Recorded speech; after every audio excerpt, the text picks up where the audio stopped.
दशानंद ब्रह्मज्ञानी पंडित शिव भगत रावण फिर एक बार सज चुकिया है। कल दशहरा मनाया जाऊगा। कल इत्थे बहुत ਵੱਡਾ पंडाल है सैक्टर 46 ਦੇ ਵਿੱਚ रावण मेघनाथ कुंभकर्ण सारे ਦੇ पुतले जो है आए साल जो है एक परंपरा निभाई जाती है। परंपरा इस बार भी निभाई जाएगी। कल दशहरा है, तैयारियां पूरी कर ली गई हैं, मुकम्मल तैयारियां ने। तुसीं देख पा रहे हो कि पुतले पूरी तरह रावण दे मेघनाथ कुंभकर्ण दे सज चुके ने। भीड़ लगी हुई है चारों तरफ, लोकी आगे सेल्फियां करवा रहे ने। बड़ा खुशी का माहौल, क्योंकि दिवाली है ही त्यौहार खुशी का। सिर्फ खुशियां लेकर के आती है दिवाली। राम जी का बनवास खत्म होया, उस तो बाद खुशियां का माहौल जो है वो शुरू होया। कल त्यौहार मनाया जाएगा दशानंदा, और दशानंद को कल जलाया जाएगा, रावण को जलाया जाएगा। सैल्फी पॉइंट बनाया गया सैक्टर 46 ਦਾ ग्राउंड। सनातन धर्म दशहरा कमेटी वालों यह प्रोग्राम किया जा रहा। बहुत सारे लोग इतने ने, लोगों नाल गल करने की कोशिश करांगे। इंटरनली जिहड़ी बुराई है, क्या वो अज के दौर दे विच क्या वो बुराई रावण के मरण के नाल खत्म हो रही है, नहीं हो रही? क्या जो रावण को मारन का एक उद्देश्य मेन है वो पूरा हो पा रहा है, नहीं पा रहा? कुछ लोग मेरे नाल सिर्फ दशहरा देखने आए हो, तुसीं कल दशहरा होना है, आज रावण को किवें देखना है? किस आज यहाँ पे रावण देखने आते हैं, क्योंकि हर साल हम देखते हैं कि यहाँ पे रावण एक दिन पहले लोग लगा देते हैं, तो पास से तो देखने का मौका अभी मिलेगा। कल तो फिर कल भीड़ हो जाएगी। कल तो बहुत भीड़ हो जाएगी, तो दूर खड़ा होना मेरा पड़ेगा। बेसिकली बिकॉज आप यंग हो, मेरा एक बहुत एक सवाल आपसे गहराई वाला सवाल ये है कि आदमी के अंदर की बुराई क्या रावण के साथ जल रही है? आदमी के अंदर की बुराई रावण से कैसे जलेगी? उसको पहले इससे सीख लेनी चाहिए कि रावण क्या महत्वता दिखाता है, क्यों जलाते हैं उससे। वो समझने की कोशिश तो नहीं कर रहे हैं हम, बस ये देख रहे हैं कि भाई रावण को जला रहे हैं, मज़ा आ रहा है, पटाखे फूट रहे हैं, ऐसा देख रहे हैं बस हम। Just only for enjoy. Enjoyment के लिए दशहरा है, छुट्टी है, मज़े करो। अभी वो बुराई वाली बात तो रही नहीं गई। एक टाइम था जब ये साथ में एक चीज़ को फाइनल किया जाता कि आज रावण को जला रहे हैं तो इसके साथ मैं अपनी कुछ चीज़ों का त्याग भी कर रहा हूँ। क्या वो चीज़ें अब है कहीं? मैंने ऐसा कुछ कभी अब देखने को तो नहीं मिल रहा मेरे को। आपके पेरेंट्स, आपके फादर आपके साथ में हैं, मैं इनसे भी करूँगा बात। आप बेटा है आपका, ये तो बिल्कुल यंग जनरेशन में। अब आपने तो वो दौर पुराना देखा, तो अब उस वक्त में दशहरे का मतलब और आज मतलब कितना फ़र्क? बहुत फ़र्क पड़ गया। अब कुछ नहीं रह गया है दशहरा, सिर्फ इंजॉयमेंट रह गया है। लोग कुछ नहीं समझते इस चीज़ को, ना किसी भी फील्ड में देखोगे आप तो कुछ नहीं है ये। तो दशहरा सिर्फ यहाँ रावण का पुतले को जलाना सिर्फ एक इंजॉयमेंट पर? बच्चों को दिखाना कि ये रावण था, इसने बुरे काम किए हैं, लेकिन ऐसा नहीं है। रावण बहुत अच्छा था, बहुत महापंडित था, लेकिन उसको लोग फॉलो नहीं करते हैं वो चीज़ को। आज के परिदृश्य में आपको क्या ऐसी बुराई दिखती है जो जिसका दहन होना जरूरी है? रावण जले ना जले, लेकिन वो बुराई जले। बुराई तो बहुत है, जैसे कुछ भी कह सकते हो आप, मतलब माँ बाप की ना सेवा करना या कुछ भी, वो आजकल नहीं रह गया है। कुछ भी सब अपने आप में बिजी हो गए हैं, इतना टाइम नहीं है किसी के पास कि किसी के बारे में सोचे। तो ये तो फिर सिर्फ और सिर्फ एक बात कही जा सकती है कि सिर्फ पोल्यूशन भर का एक साधन रह गया। इसके माध्यम से लोग इतना तो याद तो करेंगे ना कि हमें बुराइयों को त्यागना है। बुराइयों को त्यागना, ये तो सीख मिलेगी। अगर ये भी नहीं हुआ तो इस चीज़ को भी लोग बिल्कुल भूल जाएंगे। ये परिचायक है उस चीज़ का कि बुराइयां हैं, बुराइयों का अंत ठीक इसी तरीके होता है। बुराई पे अच्छाई की जीत होती है। और रावण मरा था राम के हाथों, राम जी ने वध किया था। वो सारी चीज़ें माइथोलॉजी के हिसाब से बहुत बढ़िया, लेकिन मौजूदा दौर कितना सार्थक मानते हैं? रावण जले तो साथ में बुराई भी जले। जलेगी, बिल्कुल जलेगी। जो भी लोगों के मन में बुरे विचार आते हैं तो इसको सोच करके जलाना चाहिए। अपने आप की भावनाओं को, बुरे भावनाओं को त्यागना चाहिए। और है कि 50-60% तो जलेगी। लेकिन अभी भी जो बुजुर्ग हैं या ओल्ड एज लोग, जो पुराने लोग, आज ही यंग जनरेशन के लिए शायद कुछ मायने न रखे। आप दोनों बहुत पुराने उससे आते हैं, तो आप ये अभी मायने हैं? बिल्कुल है, मायने है, अभी भी है। 50-60%, पूरा तो नहीं कह सकते, 50-60% तो है। ये एक साधारण फैमिली ਤੁਸੀਂ देख पा रहे हो कि मियाँ बीबी नाल ने, बेटा नाल है, तो बेटे दे लफ्ज़ां विच उस चीज़ का की मतलब है? और पेरेंट्स क्योंकि बहुत पुराने जमीन नाल जुड़े हुए ने, इस चीज़ नूं बहुत पुराने, जिस वेले इहदा एक बहुत ज़्यादा महत्व हुंदा सी कि एक बुराई नाल जले, अपने अंदर दी एक चीज़ नूं नाल त्याग किया जाए, वो चीज़ां अज आप लोग क्या, आप लोगों के लिए दशहरा क्या मायने रखता है? मेरा मानना ये है कि बच्चों को भी फ़र्क पड़ता है बच्चों को फ़र्क कैसे पड़ता है कि जब बच्चों को हम, अब ये बच्चा यहाँ पे आया है, इसको ये तो पता है ना कि भगवान राम ने अपने माँ बाप का वचन पूरा करने के लिए 14 साल कष्ट सहे, ठीक है ना। तो वो कहीं ना कहीं इनके मन में भी अपने माँ बाप के प्रति, अपने दादा दादी के प्रति, अपने नाना नानी के प्रति एक ना एक ये विश्वास तो आता है ना कि अगर भगवान राम ने किया था, वो तो भगवान थे, तब भी उन्होंने इतने कष्ट सहे। तो आज की जनरेशन को भी कहीं ना कहीं इनडायरेक्टली लेसन तो हम पहुँचाते हैं ना कि हाँ ये चीज़ हो रही है।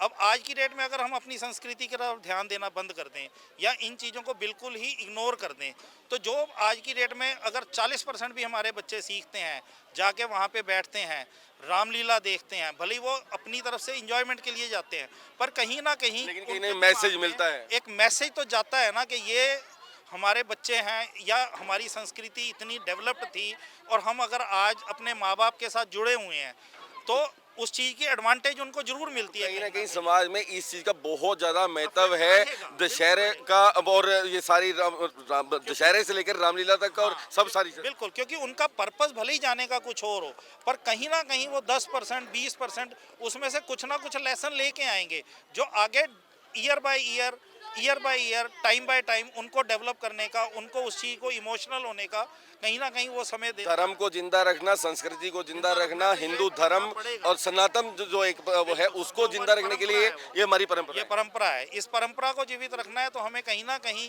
अपने बच्चों को आगे कोई ना कोई मैसेज देना पड़ेगा।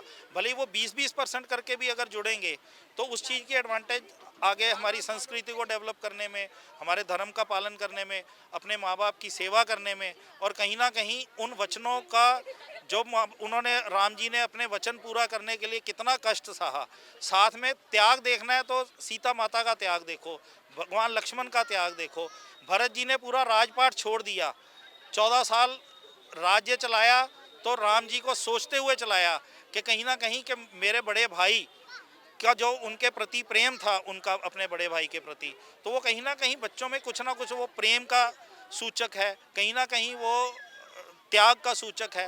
तो वो कहीं ना कहीं वो चीज़ें बच्चों में डेवलप होंगी, भले ही वो स्टेप बाय स्टेप होंगी। लेकिन कहीं ना कहीं कमी आई है तो वो भी उसे पूरा करना पड़ रहा है पुराने वक्त में और अब में। के लिए भी, उसको पूरा करने के लिए भी, अपनी संस्कृति के साथ जुड़े रहने के लिए भी हमें कोई ना कोई कर्म तो करना पड़ेगा ना। वो कर्म तो हम यही कर सकते हैं। अगर आज हम यहाँ पे 46 सेक्टर के दशहरे में जमा हैं तो आप ये देखो कि ये जो कमेटी कर रही है उसने कितना त्याग, कितनी मेहनत से कर रही है। कहीं ना कहीं वो इसीलिए कर रहे हैं ना कि हाँ वो हम अपने बच्चों को अपने समाज में, अपने आसपास के सेक्टर में जो भी यहाँ पे आएँ, जो विज़िट करें, उनको कोई ना कोई शिक्षा हम प्रदान कर सकें। उनका आज की डेट में पर्पज़ ये हो सकता है कि हाँ इंजॉयमेंट के लिए जाना है, घूमना है, फिरना है, पर कहीं ना कहीं मेरा मानना ये है कि जब वो ये देखते हैं कि कितना बड़ा एक सेटअप लगा हुआ है, कितनी इसमें मेहनत लगी हुई है, तो वो उस चीज़ को ज़रूर मानेंगे कि अगर कोई कर रहा है सालों साल, हर साल हो रहा है, तो कहीं ना कहीं उनको भी तो ये इच्छा डेवलप होगी ना कि कोई ना कोई तो कारण है। नहीं, हर सनातनी धर्म में, हर हिंदू धर्म में इस विषय पे बात होना जरूरी आवश्यक है, बिल्कुल आवश्यक है, इसमें कोई दो राय नहीं है। अगर हम बात करेंगे तभी हमारे बच्चों को पता लगेगा। लेकिन इस रावण जलाने के साथ क्या एक बुराई का जलाया जाना भी जरूरी है? देखो, बुराई का जलाया जाना तो डेफिनेटली ज़रूरी है। हमारा, अगर हम आज की डेट में अगर बात करें, अगर हम यहाँ पे आते हैं तो कहीं ना कहीं हमें अगर ये पता लगता है कि रावण कितना ज्ञानी था, पर एक उसकी बुराई की वजह से, एक उसकी जिद की वजह से उसने अपना सारा परिवार, सारा वंश नष्ट कर लिया। तो कहीं ना कहीं ये भी तो एक शिक्षा दे के जाता है ना बच्चों को कि ये भी तो बुराई के ऊपर अच्छाई की जीत है ना, कि हमें ये सब बुराइयां छोड़नी है, हमें जिद में नहीं आना है। जिद वंशों का नुकसान कर देती है। तो कहीं ना कहीं डायरेक्टली और इनडायरेक्टली हर चीज़ मैसेज कन्वे करती है। चलिए, मैसेज कन्वे करदियां ने सारियां चीज़ां, बहुत गूढ़, बहुत गहराई नाल सारी चीज़ महत्व जो है वो दशहरे का मतलब की होना चाहिए घरां दे अंदर, क्योंकि सनातन धर्म, हिंदू धर्म किथे ना किथे उन्हां चीज़ां तो अड थोड़ा जिहा अलग हो करके पिछे हटिया। लेकिन हुण इन्हां वर्गे जिहड़े लोग जो ने बच्चों नूं सनातन धर्म की एक चीज़ दे मतलब समझाना चाहते हैं। राम जी ने वनवास क्यों चुनिया, पत्नी नाल क्यों गई, भरत ने राजपाट क्यों छड्डिया, वो सारी तमाम चीज़ां वो हिंदू ਧਰਮ ਨੂੰ ਜਿੰਦਾ ਰੱਖਣ ਵਾਸਤੇ ਬੇहद ਜਾਇਜ਼ ਬਹੁਤ ਜ਼ਿਆਦਾ ਨੌਲੇਜੇਬਲ ਚੀਜ਼ਾਂ ਨੇ ਕਿ ਇਸ ਤਰੀਕੇ ਦਾ ਪ੍ਰੋਗਰਾਮ ਜੋ ਹੈ ਉਹ ਹੋਣਾ ਜ਼ਰੂਰੀ ਚਾਹੀਦਾ ਹੈ, ਹੁੰਦੇ ਰਹਿਣਾ ਚਾਹੀਦਾ ਹੈ ਔਰ ਇਹਦੇ ਉੱਤੇ ਹੀ ਧਰਮ ਸੰਸਕ੍ਰਿਤੀ ਔਰ ਅੱਗੇ ਦਾ ਭਵਿੱਖ ਪੂਰਾ ਟਿਕਿਆ ਹੋਇਆ। ਇਸ ਤਰੀਕੇ ਦੀ ਜੋ ਨੌਲੇਜੇਬਲ ਚੀਜ਼ਾਂ ਨੇ, ਜਾਣਕਾਰੀਆਂ ਨੇ, ਇਹ ਅਗਰ ਪਰਿਵਾਰ ਬੱਚਿਆਂ ਨੂੰ ਦੇਗਾ ਤਾਂ ਨਿਸ਼ਚਿਤ रूप तो हिंदू धर्म जो है वो कितने भी पीछे नहीं हट सकता, टूट नहीं सकता, गिर नहीं सकता और इनका आगे बढ़ना बहुत ज़्यादा लाजमी। श्री सनातन धर्म दशहरा कमेटी के मेंबर सुनेजा जी मेरे साथ है। सुनेजा जी, कुछ अलग तरीके का दशहरा इस बार मनाया जा रहा है, वो बताएं क्या है? देखो, हम क्योंकि दशहरा इस बार कोविड के बाद 2 साल के बाद मना रहे हैं, 2 साल के गैप के बाद, क्योंकि कोविड के दौरान आपको भी पता है कि कुछ ऐसी दिक्कतें थी कि पब्लिक को दूर रखना और वो सारी चीज़ों का पालन करना बहुत ज़रूरी था।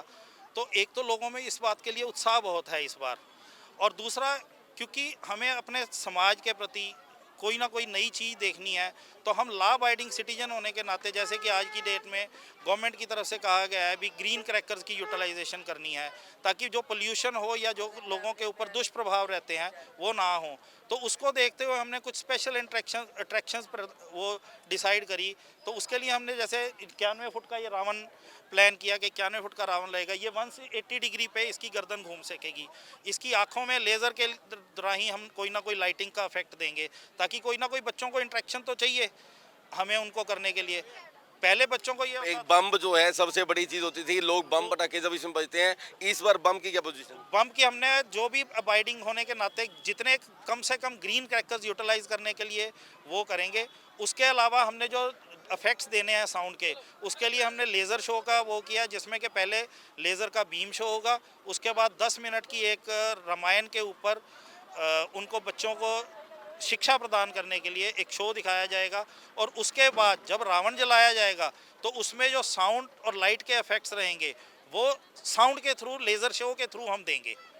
जो पटाखों के इफेक्ट्स रहेंगे, जो साउंड के इफेक्ट्स रहेंगे, ताकि हमारा जो इन्वायरमेंट है उसमें साउंड की पोल्यूशन और जो हमारा नुकसान होता था, पेशेंट्स को दिक्कत होती थी नॉर्मल इंसान को, तो वो भी ना हो। और हम जो लॉ के अकॉर्डिंग जो गवर्नमेंट ने गाइडलाइंस दी हैं उनको पूरा करते हुए बच्चों को एक अट्रैक्शन भी दें और ज़्यादा से ज़्यादा लोगों को अपने साथ जोड़ भी सकें। सुनेजा जी, 2 साल के बाद मतलब कोविड पीरियड के अंदर नहीं हुआ तो मिस किया बहुत ज़्यादा, और इस बार हमने तो मिस किया ही किया, बाकी लोगों ने बहुत कुछ मिस किया। तो उसी का ये नतीजा है कि आज आप देखो कि इस वक्त कितने लोग यहाँ पे जमा हैं। तो सबको यही है कि इस बार की दशहरा कुछ ना कुछ ज़रूर खास होगा।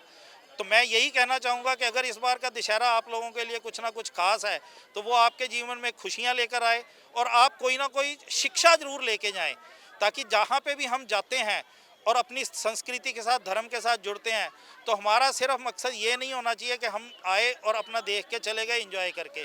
कहीं ना कहीं उन चीज़ों से हम कोई ना कोई लर्निंग लेके जाएं आगे, ताकि हमारी संस्कृति भी जिंदा रहे और हम सनातन धर्म के लिए कोई ना कोई अच्छा कार्य करते रहें। कैमरामैन पंकज नाल सुनील सरदाना, सांझा टीवी, चंडीगढ़।